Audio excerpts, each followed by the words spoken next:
So we just learned a little bit about what the quilts, the freedom quilts, represented for slaves seeking their freedom.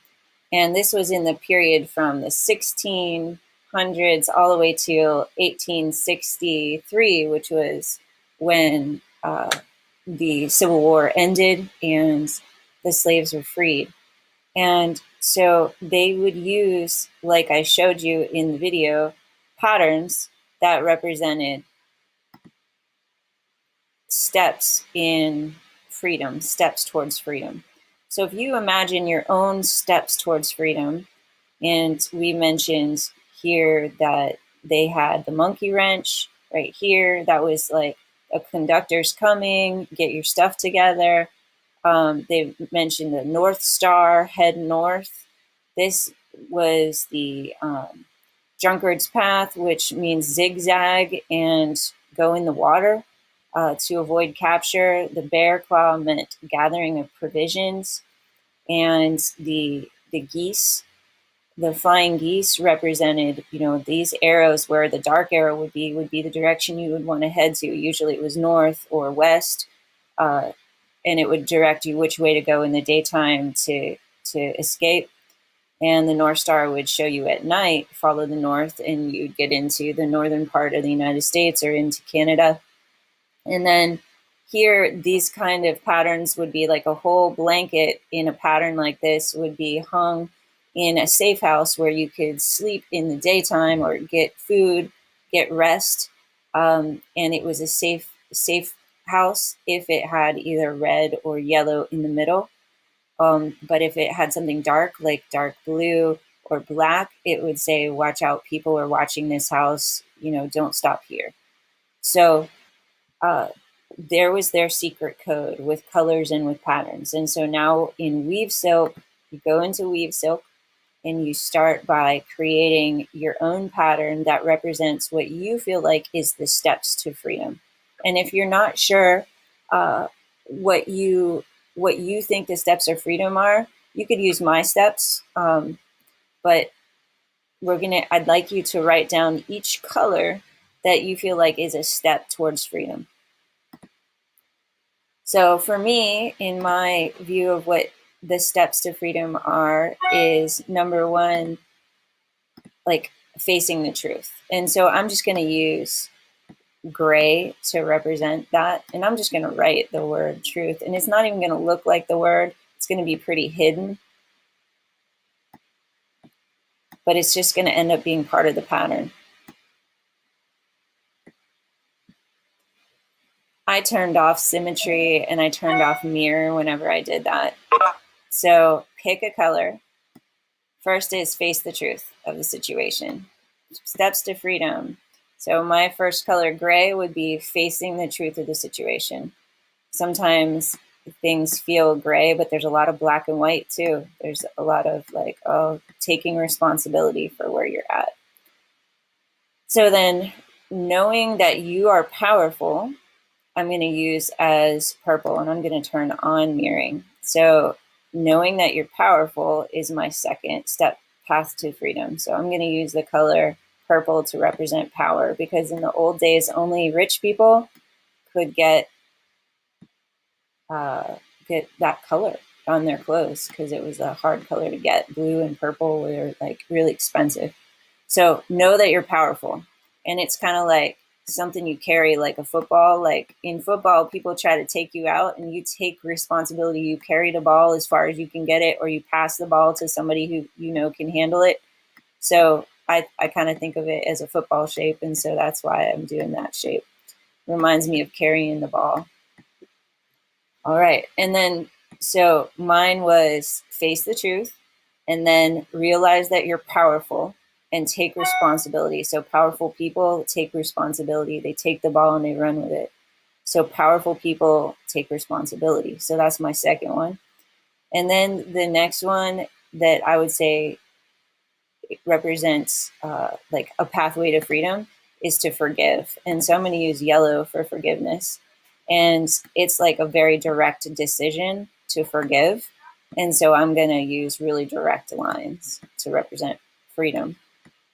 So use your own images or your own shapes to represent. So here, forgiveness is a step to freedom. And then maybe the next step after that, after forgiveness, and remember, you have to forgive yourself, you got to forgive others and accept forgiveness. The next one is humility, to be humble, to realize you're not perfect, you don't have all the answers, and to be willing to learn. That to me is almost like an umbrella that covers you. And so I call that like red. So I'm doing a shape that reminds me of humility, and it's kind of bent downwards because to be humble, you gotta be willing to admit when you screw up.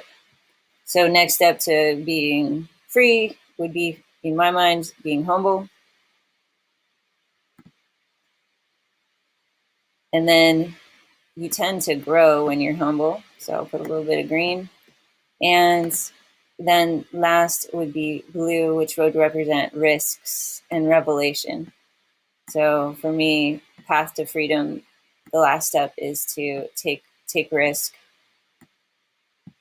and then you'll learn a lot from that. I'll put a little more green with that, like kind of right with it, because you end up growing when you take risks, especially like artistic, smart risks that lead to growth. And it'll reveal to you whether or not it was a good choice or a bad choice. All right. So I have a code. Now, each color meant something. And so it is my path to freedom. So again, I started with facing the reality that was gray.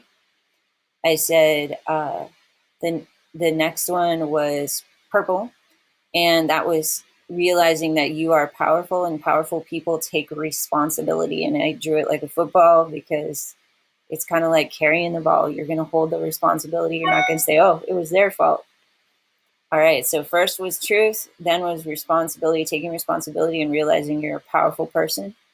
And then I did the like reddish color, which represents humility, and it was bent down. And then I did yellow, which represents forgiveness. Forgive yourself, forgive others to get free. And then I said growth comes out of that, which is green. And then I did blue to represent risk and revelation. So when you take risks, then things get revealed to you, like how you can improve or so on. So the next step after that, you just go in, you hit share, you grab your link, you copy it, and then you're going to go into your Google document.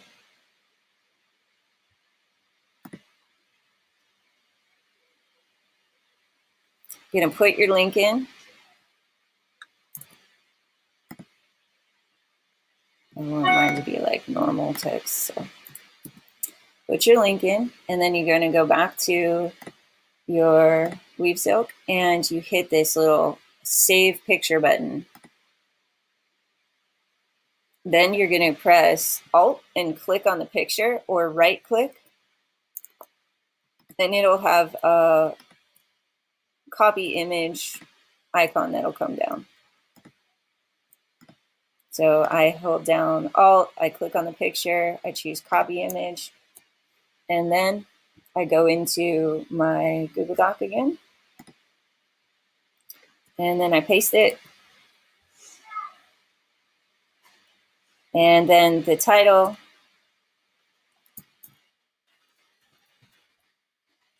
is Path to Freedom.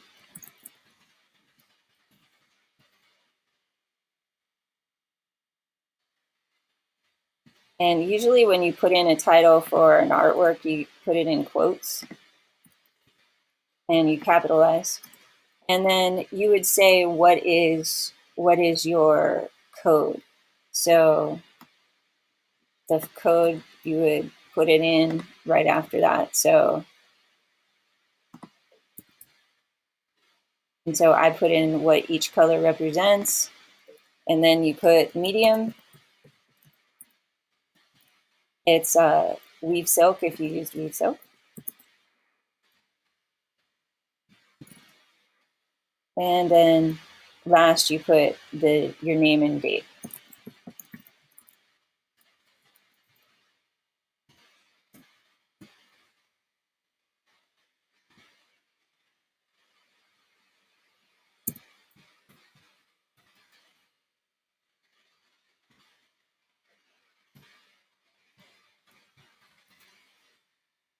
You just put by and the date. All right, so I'm putting this in the assignment so that it helps you type it out. You don't have to use weavesilk. You could do your own code on paper by hand. I can show a video of somebody doing one on paper. So I'll do that. And you can create something in Photopea that represents your path to freedom.